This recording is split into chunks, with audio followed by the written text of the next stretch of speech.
Pemirsa, menjelang diberlakukannya Pergub pemberian sanksi terhadap pelanggar protokol kesehatan, Satuan Polisi Pamong Praja merazia warga yang tidak memakai masker di area Pasar Ketapang, Kecamatan Darul Imarah, Kabupaten Aceh Besar.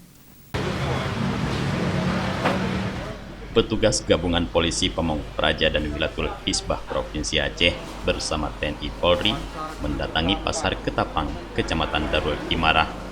Dalam razia ini, petugas mendapati umumnya pedagang dan pengunjung tidak menggunakan masker. Petugas meminta pedagang agar mematuhi protokol kesehatan dengan selalu menggunakan masker dan mencuci tangan pakai sabun guna memutuskan mata rantai penyebaran virus corona.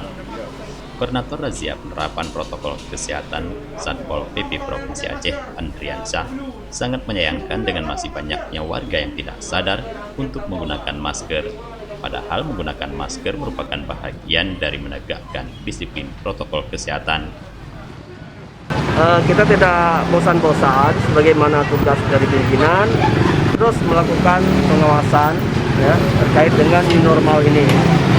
Nah, setiap hari kita turun ke lapangan dengan tempat yang berbeda. Ya.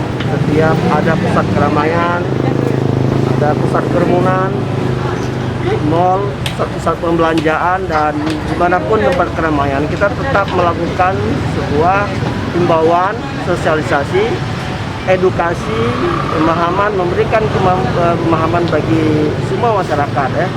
Karena terkait dengan situasi jumlah korban terus berjatuhan, maka kita selalu menyampaikan kepada seluruh masyarakat bersama petugas Polisi, TNI dan Polri, kami sudah bersinergi untuk melakukan penyampaian dan himbauan-himbauan ini.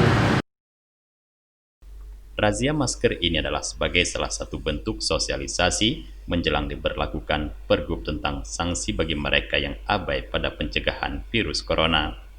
Jika Pergub tersebut sudah diberlakukan, para pelanggar protokol kesehatan di Aceh dapat terancam sanksi. Dari Aceh Besar, Tim Liputan Aceh TV melaporkan.